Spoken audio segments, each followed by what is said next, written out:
Hola a todos, buen día. Buenos días, profe. Dentro de unos minutitos comenzamos, que se vayan sumando los compañeros.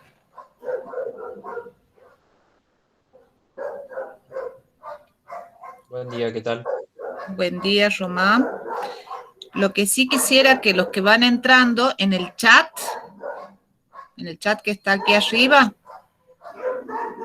vieron que hay un logo de mensajitos, ahí me pongan el nombre completo de ustedes, por favor. Así yo voy chequeando la asistencia.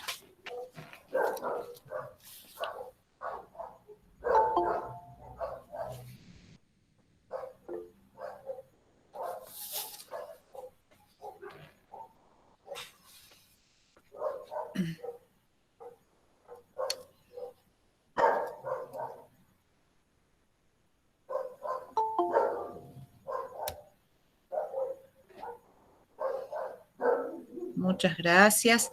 A los que van ingresando, les pido que por favor en el chat, donde está el logo del mensajito, me pongan el nombre completo de ustedes para chequear luego la asistencia, por favor.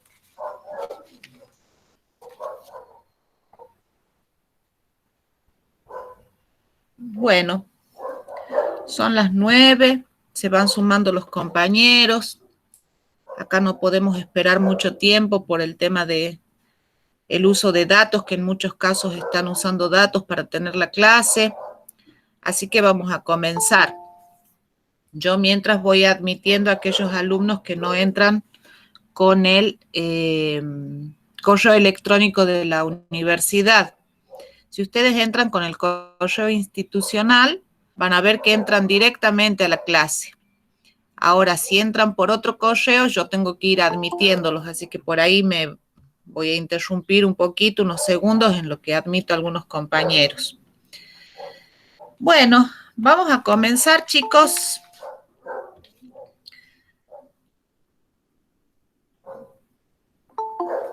Voy admitiendo, justo están entrando varios ahora. Bueno, yo les había pedido que por favor pongan su nombre completo en el chat para que así me quede a mí el registro de la asistencia. Vuelvo a repetir porque siguen ingresando alumnos.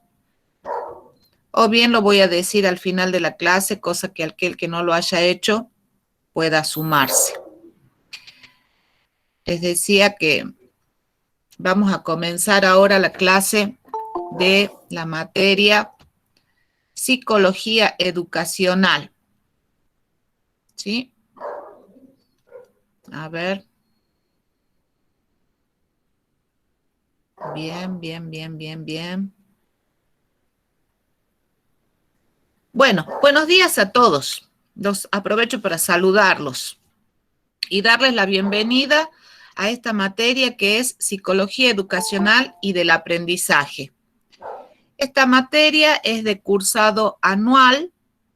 Dadas las circunstancias, ustedes habrán visto que esta materia, al ser anual, en otros años era promocional.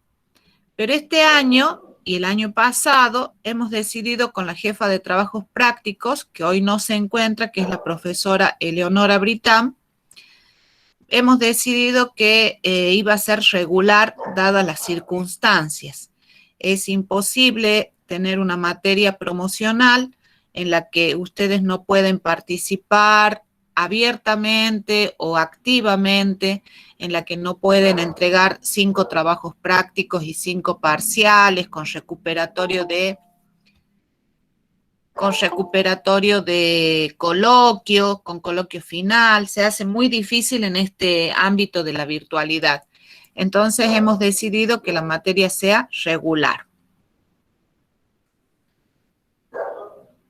A ver, aquí me sale muy bien. Este tema de la regularidad tiene que ver entonces con que ustedes van a tener una materia que tiene 4 ejes.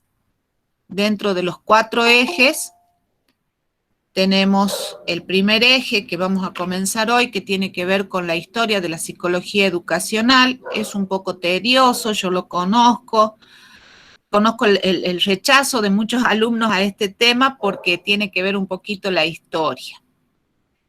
El eje 2 que habla sobre las teorías del aprendizaje, el eje 3 sobre aprendizaje propiamente dicho y el eje 4 sobre las relaciones entre los sujetos del aprendizaje. Bien, antes de comenzar quería contarles que la asistencia es del 80% para regularizar la materia. Esto quiere decir que el 80% de las clases ustedes tienen que estar presentes a lo largo de todo el año. Sean cuidadosos con este tema. Si no pudiesen por X motivo, háganmelo saber para justificar la inasistencia. Tenemos el 100% de trabajos prácticos y el 100% de trabajos participativos en los foros de la plataforma, ¿sí? Todo lo que nosotros hagamos se lo va a hacer a través de la plataforma, todo va a quedar asentado. Incluso yo estoy grabando esta clase y esta clase, si podemos colgarla dentro de lo que es el aula de psicología educacional, lo vamos a hacer y si no yo la voy a tener guardada para quien la necesite, le podemos compartir. Aunque va a ser siempre un poco pesada, eso recuerden que es pesado el subir por lo menos una hora de clases. Por lo tanto, vamos a tratar de tener una horita a más tardar de clases virtuales los miércoles y después el resto van a ser el resto de las horas que se deben cumplir, las vamos a hacer a través de actividades en la plataforma. Uno de los temas que nosotros necesitamos que ustedes sean conscientes de la necesidad de nosotros como profesores, de que necesitamos que ustedes enciendan las cámaras. Necesitamos verlos, porque esto de hablar sola como un pájaro loco no tiene sentido. No tiene sentido porque para eso les mando yo un audio y ustedes lo escuchan. La idea de las clases sincrónicas tiene que ver con que haya un ida y vuelta entre el alumno y el docente. Ya que no lo podemos hacer de forma presencial, lo vamos a hacer de manera virtual. Les agradezco a todos aquellos que se van sumando y que van entendiendo esta situación de conectarnos, donde yo vea sus caritas, donde yo vea sus reacciones. Yo sé que ustedes me están viendo, pero yo no los veo a ustedes, excepto que cuando prenden la cámara yo puedo predecir, por decirlo de alguna manera, maneras de ver, maneras de pensar con su gestualidad, ¿sí? Además, esto también me permite a mí hacer una mirada, un recorrido por todos los alumnos y no estar mirando fijamente como boba la computadora y dando mi clase. Como les digo, si no yo daría un audio y con eso terminaríamos la clase, pero no tiene el sentido de una clase, ¿sí? Les agradezco mucho y los que no estén preparados hoy para la prendida de la cámara, porque a veces estoy en la cama, sé que hay muchos alumnos que toman su clase en la cama, y sobre todo siendo a la mañana temprano, que ustedes no están muy acostumbrados quizás a levantarse tan tempranito para tener una clase, vamos acomodando un lugarcito dentro de la casa o de la habitación donde podamos tener nuestra clase, ¿sí? Bien, vamos a dar inicio. Ah, está sonando mi teléfono. Bueno, no voy a atender. Vamos a dar inicio a lo que es el eje 1 de la materia, que como les dije, tiene que ver con las raíces históricas, con el crecimiento de la psicología educacional como ciencia. Y en este sentido, vamos a tratar de interiorizarnos o conocer un poquito un texto de la perspectiva histórica de la psicología educacional. Alguien me está llamando con insistencia, por eso es que me manda mensaje, me llama. No sé, bueno. Les decía, perspectiva histórica de la psicología educacional es un texto de Arancibia, Herrera y Strasser, que es uno de los primeros textos que ustedes van a encontrar en el eje 1. El eje 1 les dije que ya está subido en la plataforma, ¿sí? Así que ahí pueden ustedes leerlo e ir revisando, mirando, conociendo la plataforma. Está en la pestaña de archivos. Este texto de Arancibia y Herrera comienza hablando sobre las raíces históricas. Y aquí voy a hacer hincapié en que nosotros tenemos en esta aula 3 grupos de alumnos. Alumnos de francés, alumnos de inglés y alumnos de filosofía. Esto se debe a que es una materia común para los 3 profesorados y bueno, la carga horaria nos pusieron para las 3 carreras. Hubiera sido lindo tenerlos por separado porque así podemos nosotros interiorizarnos precisamente de cada una de las carreras, pero de todas maneras vamos a tratar de ayornarnos y tratar de dar ejemplificaciones para los 3 profesorados. Bien, las raíces históricas, esto viene dado para los chicos de filosofía sobre todo, arranca desde la antigüedad, ¿sí? Las raíces históricas de la psicología. Desde la antigüedad, porque ya Platón y Aristóteles hablaban sobre los fines de la educación, sobre la relación docente-alumno, sobre cómo debía ser un profesor para que el alumno aprenda, ¿sí? Vamos a ver entonces muy cortito ahí qué hablan Platón y Aristóteles sobre los inicios de la psicología educacional. Si bien ellos no hablaban de la psicología en particular, sino que hablaban de la educación, pero al tocar esos temas en particular, hacían mención ya a temas que son relevantes para la psicología educacional. Luego tenemos en la edad moderna a Descartes y a Locke, Descartes con las famosas ideas innatas como base para el conocimiento, y Locke con las impresiones sensoriales, es decir, con la experiencia, la importancia de la experiencia a la hora de aprender. Voy admitiendo otros alumnos. Bien, luego tenemos en el siglo XVIII a Pestalozzi, a Rousseau, que en realidad ellos son pedagogos, pero al trabajar en las escuelas y al crear escuelas, ponen mucho énfasis en lo que tiene que ver con el aprendizaje individual. Este es un tema pertinente de la psicología educacional, así que toma también los conocimientos que ellos aportaron. Esto sería como las raíces históricas, digamos, de la psicología educacional. Pero los precursores, en realidad, de la psicología educacional vienen dados desde 2 corrientes, o de 2 países, podríamos decir. Uno es Gran Bretaña o Inglaterra, y el otro es Estados Unidos. En Gran Bretaña tenemos a 2 grandes psicólogos, como son Galton y Wundt. ¿Alguna vez en la secundaria escucharon hablar de estos autores?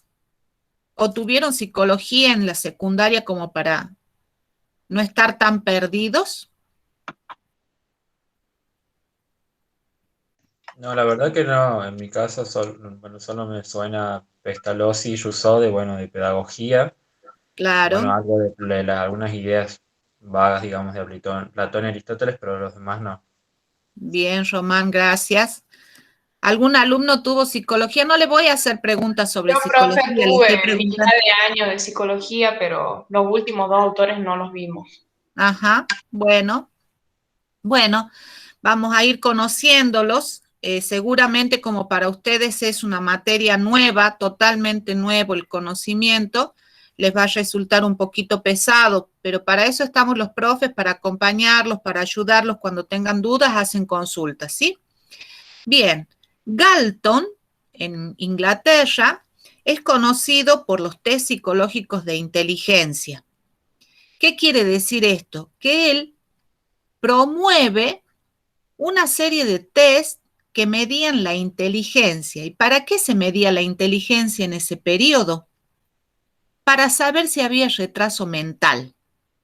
¿Quiénes eran los que tenían retraso mental? Aquellas personas que debían ser disgregadas de la sociedad, que debían ser ocultadas de una familia, que debían ser derivadas a centros específicos o bien en la última habitación de la casa para que nadie supiese que había un familiar que era enfermo, por ejemplo, ¿sí? Son teorías o conocimientos que en esos momentos eran válidos, ¿sí? No se aceptaba que socialmente tenga personas con discapacidad o con necesidades especiales dentro de la familia, entonces se lo negaba, ocultándolo de la sociedad. El otro autor es Wundt, se escribe W-N-D-T, Wundt, se pronuncia Wundt. Wundt crea el primer laboratorio experimental en psicología, creando sobre todo el método de la introspección. La introspección quiere decir un autoanálisis, ¿sí? A partir de lo que yo opino de mí mismo, voy trabajando esa situación con un psicólogo y voy tratando de dar soluciones o cambiar la conducta de lo que hasta ese momento sucedía. ¿Qué entienden ustedes por laboratorio en psicología? ¿Qué se les ocurre? ¿Cómo será un laboratorio de psicología? ¿Habrá tubos de ensayo, pipetas? ¿O cuál será la misión? Yo, mientras ustedes piensan, yo me tomo un mate.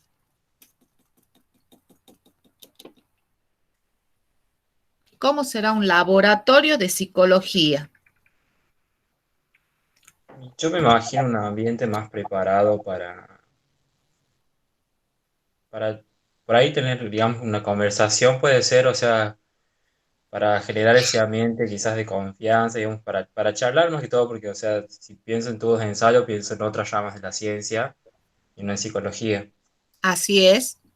Bueno, pero por ejemplo, si es un lugar para charlar, podría ser el mismo consultorio del psicólogo y eso no quiere decir que sea un consultorio o un laboratorio experimental. ¿Qué tendrá un laboratorio experimental en psicología? ¿Por qué se le llama laboratorio experimental? ¿Qué se experimenta? Puede ser, profe, que haya sujetos de prueba, como decía, que estaban los test de inteligencia para hacer si las personas eran retrasadas. Eso debe ser lo primordial. Muy bien, Juan Pablo. En realidad, en un laboratorio de psicología se trabaja la conducta, las emociones, la memoria, las percepciones sensoriales, ¿sí? Todo eso se pone a prueba y se comparan entre distintos sujetos para saber cómo nos vamos comportando. Ubíquense que en este momento estamos hablando fines de 1800, ¿sí? Principios del 1900. Entonces, recuerden que en ese entonces toda ciencia buscaba ser ciencia positivista, ciencia que tuviese una comprobación verídica, fundada, según el método de Descartes, por ejemplo, ¿no? Entonces, si yo quería que sea una ciencia propiamente dicha, debía tener esta validación científica. Y lo hacía a través de estos trabajos con humanos. Pero también en un laboratorio de psicología, en ese entonces, se trabajaba con animales y se trasladaba o se traspolaba las investigaciones de animales hacia los humanos, ¿sí? Ahí vamos a encontrar las grandes teorías que surgen después, como el conductismo, por ejemplo. Ya vamos a llegar ahí. No se asusten, que si no conocen, ya vamos a llegar. Esto sucedía en Gran Bretaña, pero en Estados Unidos también hay un florecimiento de la psicología, y aquí estoy hablando de la psicología general, ¿no? La psicología propiamente dicha. Un surgimiento de la psicología con autores como Hall, Cattell, Binet, Dewey. Hall es conocido por ser discípulo de Wundt y crear el primer laboratorio experimental en Estados Unidos. Crea revistas psicológicas, conferencias con los profesores, trabaja el tema de los niños y el desarrollo.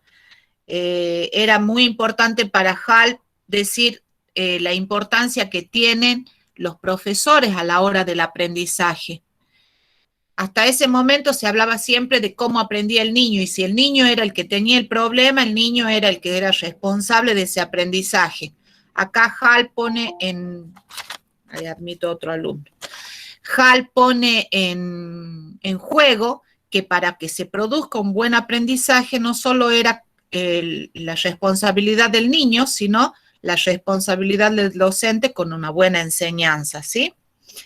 Y Binet, aquí Binet hace una revolución porque Binet es el más conocido dentro de del campo de la psicología con los test psicológicos, ¿sí? Porque él, a diferencia de los otros psicólogos que solo detectaban o diagnosticaban los retrasos mentales o el cretinismo, así se llamaba en esa época también a las personas que tenían retraso mental, él propone que ante la detección del retraso mental se pueda dar un tratamiento. Esto es lo bueno que recuperamos de Binet, porque no solo entonces es diagnosticar, sino dar tratamiento a los sujetos sospechosos de retraso mental. Y Dewey, también estadounidense,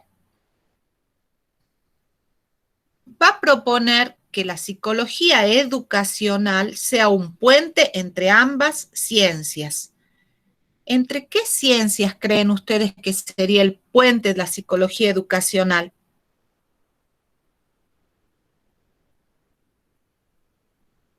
La misma materia, la misma ciencia se los está diciendo. ¿Entre qué ciencias? Psicología Sí, y Luciano. educación. Entre la psicología y educación. Entre lo que es la psicología general y la educación, o la pedagogía, como dice Juan Pablo ahí, ¿sí? Bien. Así va surgiendo la psicología educacional y se considera el año 1908 aproximadamente como el nacimiento propiamente dicho de la psicología educacional, como separándose de lo que es la psicología general y de lo que es la pedagogía, ¿sí?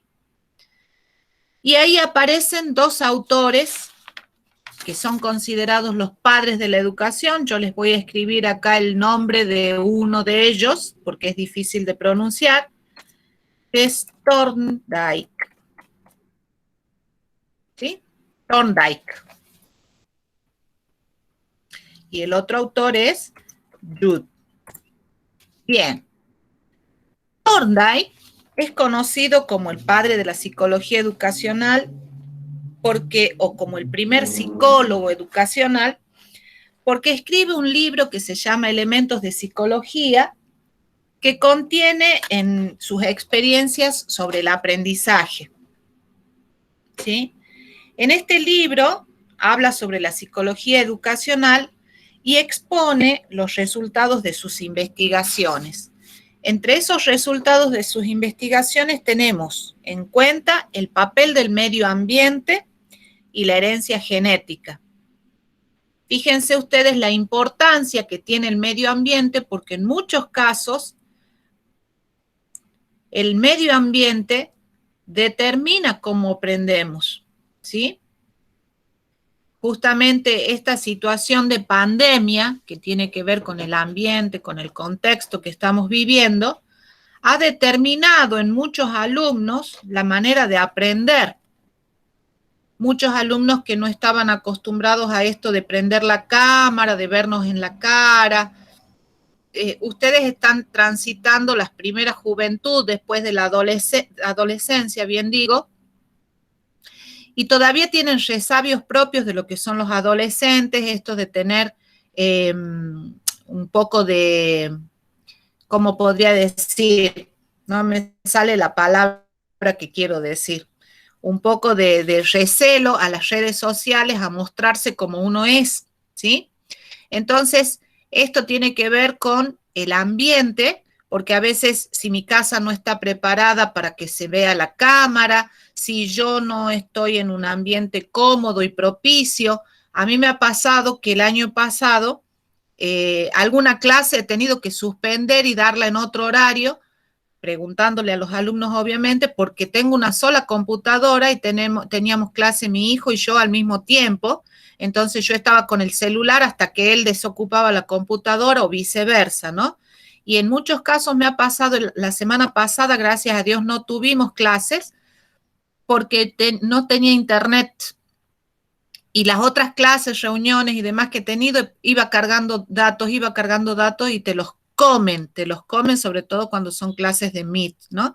Por eso es que voy a tratar de que sea una horita nada más la clase, pero que ustedes puedan sacar mucho provecho de esta clase. Fíjense entonces el medio ambiente, cómo influye. Y este medio ambiente tiene que ver también con la preparación que tienen las escuelas para brindarle la enseñanza a los niños dentro de un ámbito educativo propicio para que se dé el aprendizaje.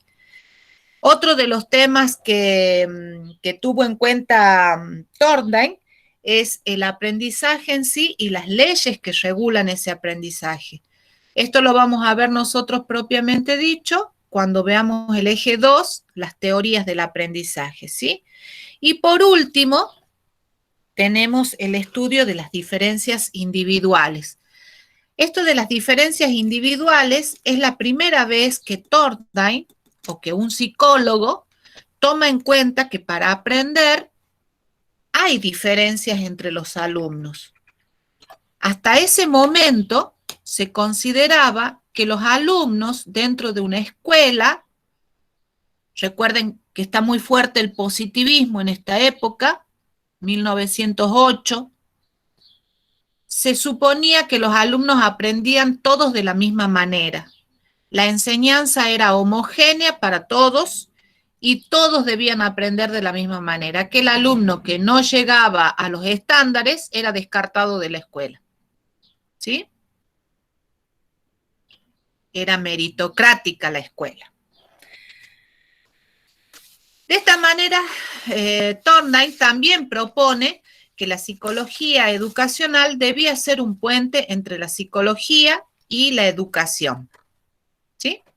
No es lo mismo decir psicología general, que psicología de la educación. Y Judd, que es otro de los padres de la psicología educacional, también trabaja en conjunto con Thorndike, trabaja 4 líneas, o tiene 4 líneas de trabajo. Y acá venimos de 10 para los chicos de inglés-francés, cuando hace análisis de la lectura. Esa es su primera línea de trabajo, el análisis de la lectura.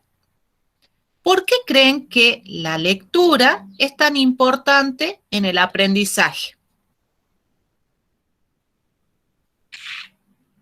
Ustedes, los chicos de inglés y francés, están apropiándose de un nuevo lenguaje, ¿verdad? Y en esto de la apropiación de un nuevo lenguaje tienen que aprender a escribirlo, a leerlo y a pronunciarlo.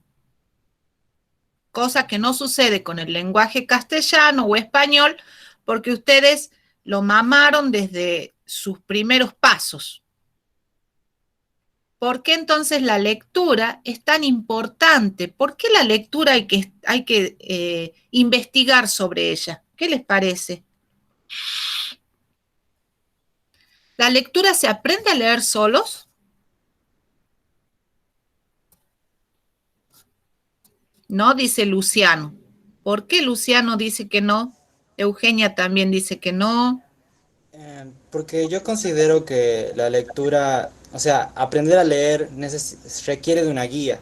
Y bueno, para eso están los maestros que nos guiarían en ese aprendizaje para aprender a leer, digamos.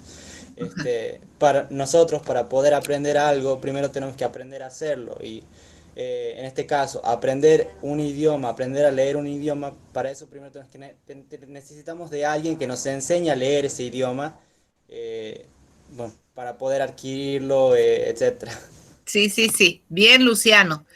Bien, como dice Luciano, necesitamos de otra persona que nos enseñe. No se puede aprender solo.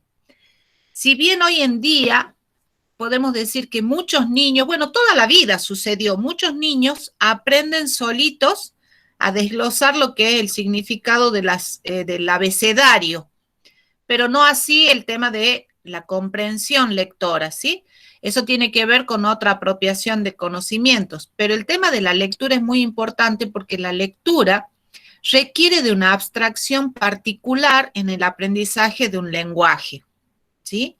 Leer implica comprender leer implica incorporar cultura, leer implica saberes, saberes que me van a abrir la mente cuando yo aprendo a leer, porque al aprender a leer aprendo a relacionarme culturalmente con el conocimiento de esa cultura, ¿sí?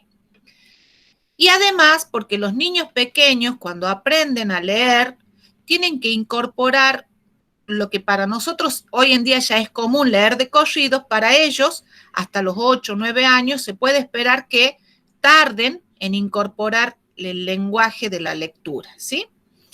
Otro de los temas que trabaja Jude es el tema de los problemas psicológicos que surgen de la enseñanza. Acá volvemos a darle hincapié a los procesos de enseñanza a la hora de aprender. Yo aprendo porque tuve una buena enseñanza. O yo aprendo porque tengo las capacidades, las aptitudes, pero no tengo un buen profesor. Ahí tiene que ver mucho el docente. Entonces, la psicología educacional también se ocuparía de los problemas que surgen de la enseñanza para que se produzca el aprendizaje. Y ahora viene otro de los trabajos, ya vamos 2. Les dije que eran 4 los trabajos que hizo Jude de la psicología educacional o sobre la psicología. Uno, el análisis de la lectura, el otro, los problemas de la enseñanza. El tercero, y esto viene de 10 para los chicos de filosofía, es el trabajo experimental sobre el número. ¿Alguno de ustedes es alumno de filosofía?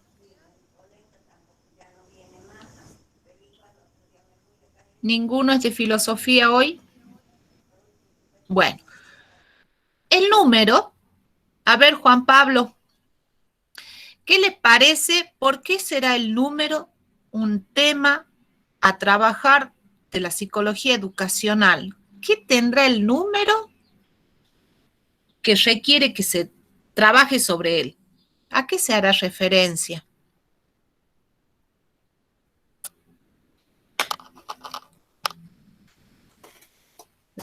La verdad que no sé, profe, el año pasado no vimos nada concerniente a números. Ajá. Tuvo filosofía antigua. Juan Pablo. Sí, tuvimos filosofía antigua.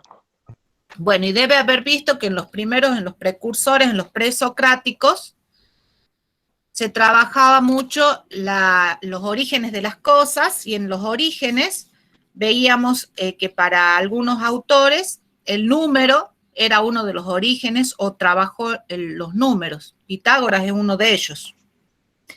Bueno, ¿por qué hablo del número? El número en sí es un ente abstracto. Es muy difícil de comprender. Quizás ahora ustedes se van a empezar a preguntar lo que yo estoy hablando. Ay, me contesta María Pitágoras. Muy bien, María. El número, ¿han visto alguna vez un número? Corriendo, caminando. ¿Tiene entidad física? No. Lo que en realidad hacemos es atribuirle a las cosas la numeración. 2 ojos, una nariz, 32 dientes, millones de pelos, no sé cuántos tendremos, cuántos cabellos tendremos. Pero lo cierto es que lo que hacemos es atribuirle a las cosas la numeración. Esto tiene que ver con que el número para los seres humanos, sobre todo los más pequeñitos, les es muy difícil apropiarse del número. Imagínense un niño de 4, de 5 años que no puede estimar, no puede calcular, ¿sí? Cuando cuentan, ¿cómo cuentan? 1, 2, 3, 5, 7, 15, 25. Van contando así en los primeros años. Una vez que terminan el jardín de infante, quizás pueden contar hasta 10 y comprender que tenemos 10 dedos.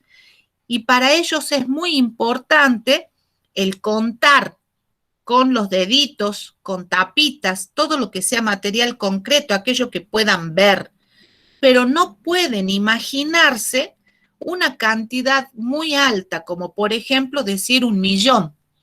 ustedes ya lo pueden hacer porque pasaron una de las etapas que ya lo van a ver con la profe Leonora, una de las etapas que propone Piaget, que es la abstracción o el periodo de las operaciones formales. Ustedes ya pueden imaginarse la cantidad de 1.000.000. Un niño pequeño no tiene la capacidad cognitiva para imaginar cantidades, ¿sí? Por eso es que él necesita material concreto, 10 tapitas, 20 tapitas, usan el ábaco en el primer ciclo de la escuela, en primero o segundo grado, ¿sí?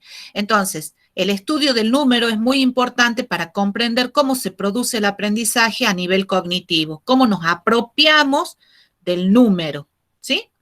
Bien.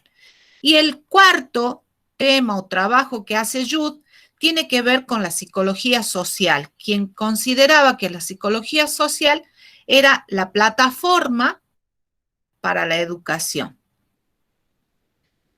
Bien, la diferencia que existe entre Judd y Thorndike es que para Judd, la prioridad de la psicología educacional debe estar puesta en los grandes problemas educativos que se oponen a la mejora de la escuela, con temas como el currículum, la organización escolar, ¿sí? Ahí consideraríamos que son las diferencias que existen entre Thorndike y Judd. Luego, en los años 20, 30 y 40, 1920, 1930, 1940, hay un afianzamiento de la psicología educacional donde se empiezan a aplicar los test de inteligencia a los soldados que iban a ir a la guerra para determinar qué tarea iban a tener y cuál era la eficacia y la eficiencia que tenían estos en el desarrollo de ciertas tareas para enseñarles y derivarlos a sus respectivos campos de trabajo. Pero principalmente el desarrollo de la psicología educacional se da porque se empieza a trabajar fuertemente sobre el aprendizaje, las diferencias individuales, los tests y las mediciones, el desarrollo humano, la clínica infantil y en general al estudio del niño en la escuela. Esto de la clínica infantil lo digo porque en la edad moderna recién surge un reconocimiento de la infancia como tal. Hasta ese momento todos los niños eran tratados como adultos o bien no eran considerados dentro de la tarea de un psicólogo como para trabajar con ellos, ¿sí?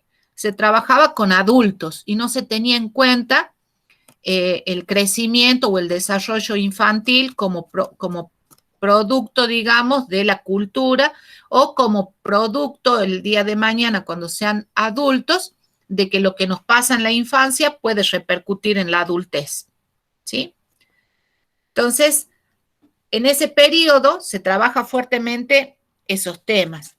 Pero hubo un periodo en el que estuvo a punto de desaparecer porque muchos psicólogos criticaban, esto es en la década del 40 en adelante, estuvo a punto de desaparecer la psicología educacional como ciencia, dado que fue cuestionada porque utilizaba mucho vocabulario de la psicología, mucho vocabulario de la educación y como que no se delimitaba bien cuál era la función de la psicología de la educación en el ámbito educativo propiamente dicho.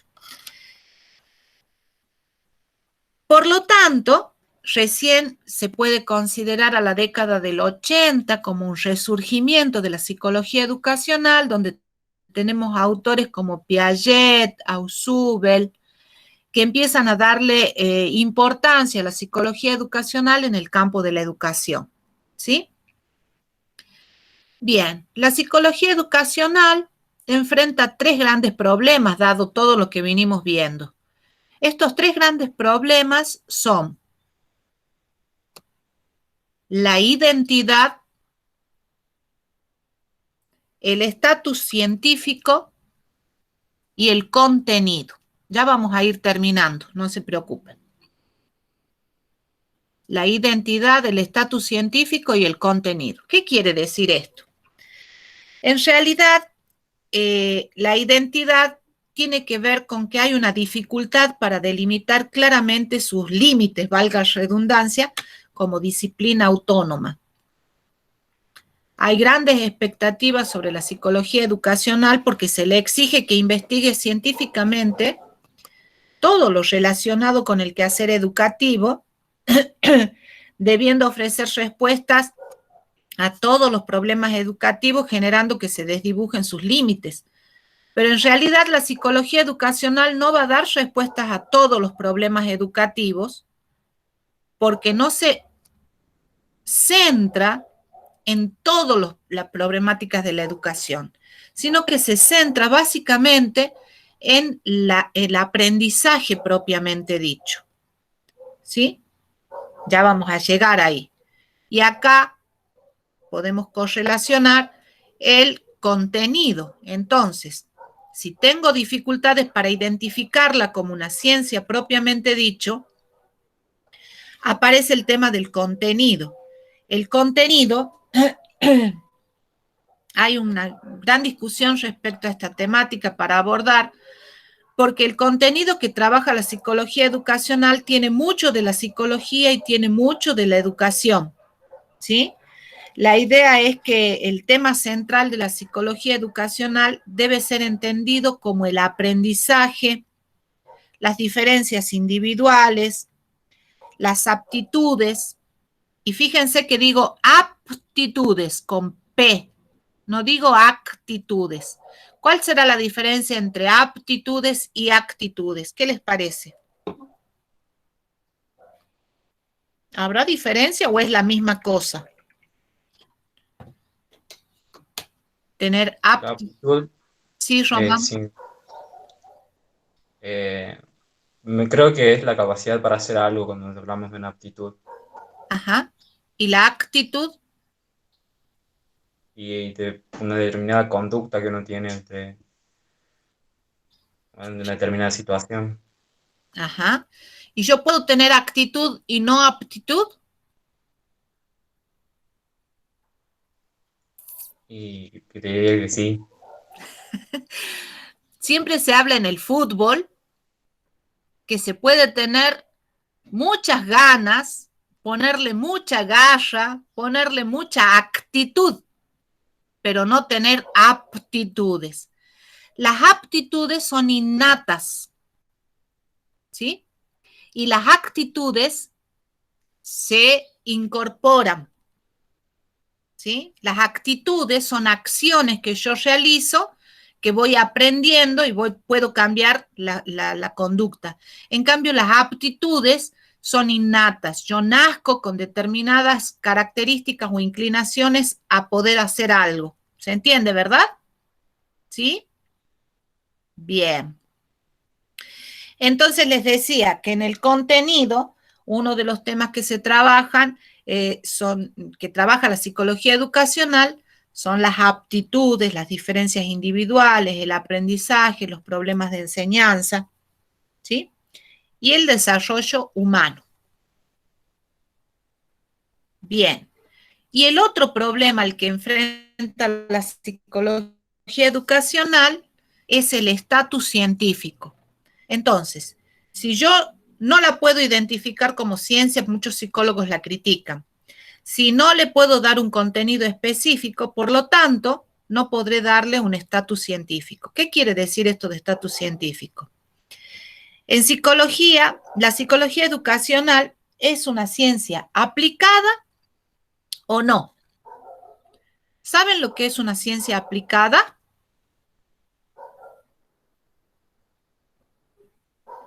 ¿Alguno sabe lo que significa ciencia aplicada? Para los que tuvieron o están cursando epistemología, ya van a ver bien lo que es una ciencia aplicada. Pero la ciencia aplicada tiene que ver con que una ciencia realiza teorías a partir de la práctica, ¿sí? O traslada lo teórico a lo que se investiga prácticamente. En este caso, también la psicología educacional, como muchas ciencias de la educación, tiene ese cuestionamiento de que si es una ciencia como la psicología aplicada a la educación, o es una ciencia aplicada que desarrolla sus propios programas de investigación, ¿sí? Ausubel considera que la psicología educacional es una ciencia aplicada con 3 posibles direcciones: con una investigación pura, con una investigación extrapolada o traída desde las ciencias básicas de la educación, o bien una ciencia aplicada. Él plantea que la gran diferencia radica en que la psicología general, o la psicología, estudia las leyes generales del psiquismo humano, mientras que la psicología educacional estudia las leyes generales del psiquismo humano que rigen en el aprendizaje escolar. Ahí está la diferencia. Como toda psicología, toda la psicología, las ramas de la psicología estudian la conducta. En este caso, la psicología educacional, ¿qué va a estudiar? La conducta, pero de lo que acontece a partir del aprendizaje escolar. ¿Sí? ¿Ustedes creen que cambiaron conductas a partir del aprendizaje escolar? ¿Qué les parece? Recuerden toda su trayectoria desde el nivel inicial, primario, secundario. ¿Modificaron alguna conducta? ¿Qué les parece?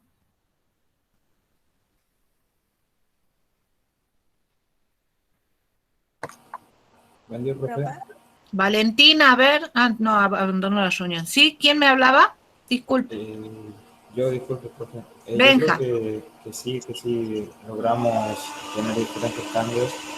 Por ejemplo, en mi caso, en el secundario, yo tuve un profesor que me enseñó diferentes No se lo escucha casi. Acérquese más al micrófono. Ahí está. Ahí se me escucha bien. Ahí un poquito mejor. Le decía que, por ejemplo, yo en el secundario tuve un profesor que me enseñó diferentes hábitos a cómo tener mi personalidad hacia el profesor.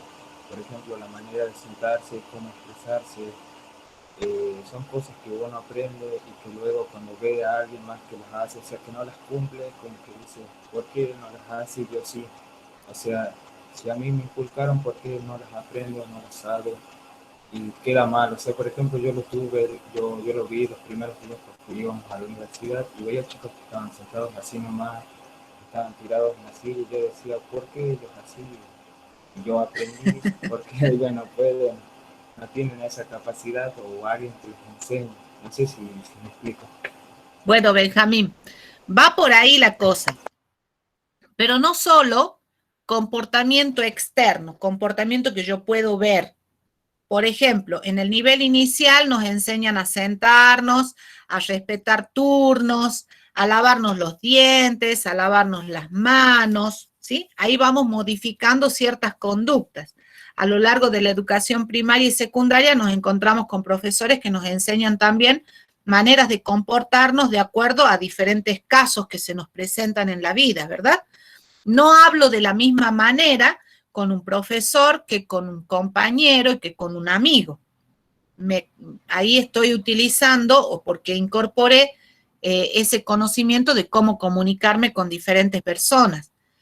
Pero además, el conocimiento que ustedes fueron incorporando me hace cambiar conductas cognitivas. Ustedes a lo largo de su vida han ido adquiriendo cierto conocimiento que les ha hecho cambiar maneras de mirar la vida, maneras de pensar, maneras de ser, maneras de estar.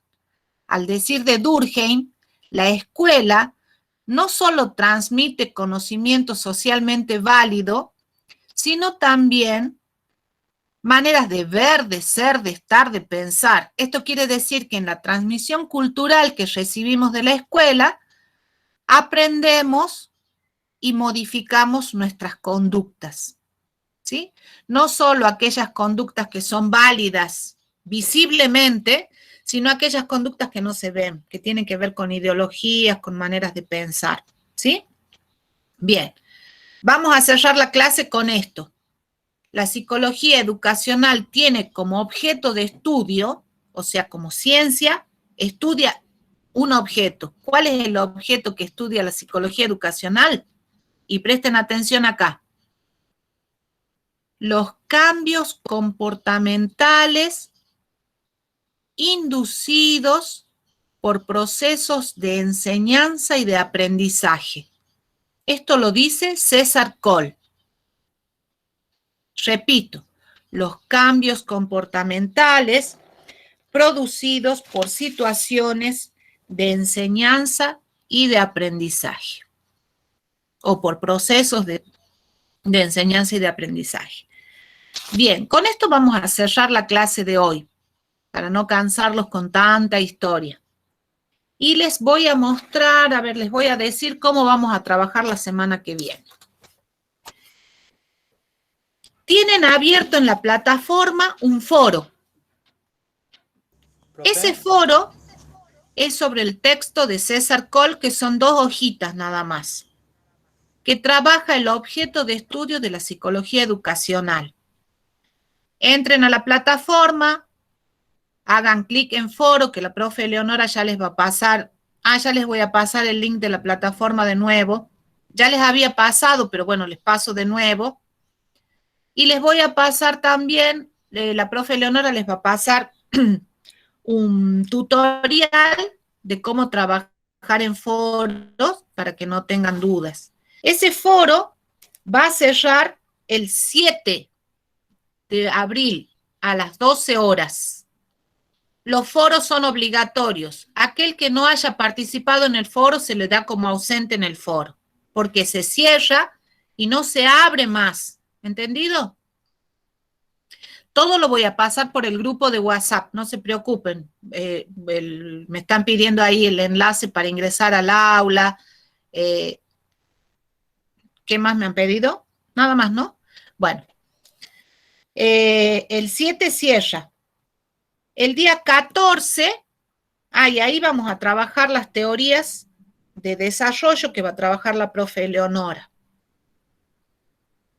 El día 14 empezamos con el trabajo práctico del eje 1.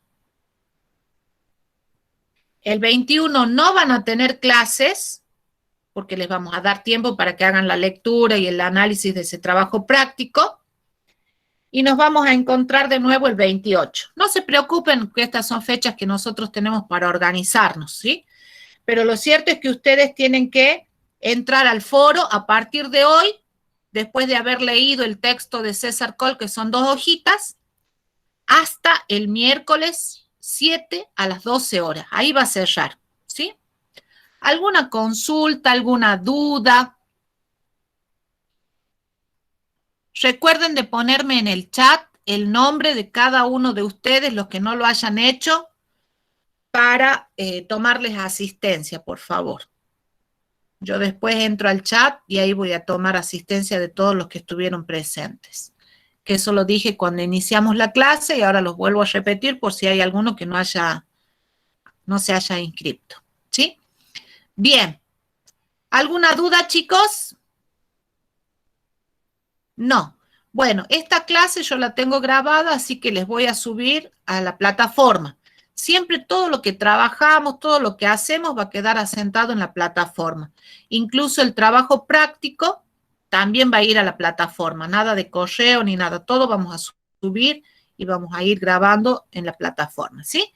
Bueno, un gusto de haberlos visto. Nos vamos a ver el miércoles 7.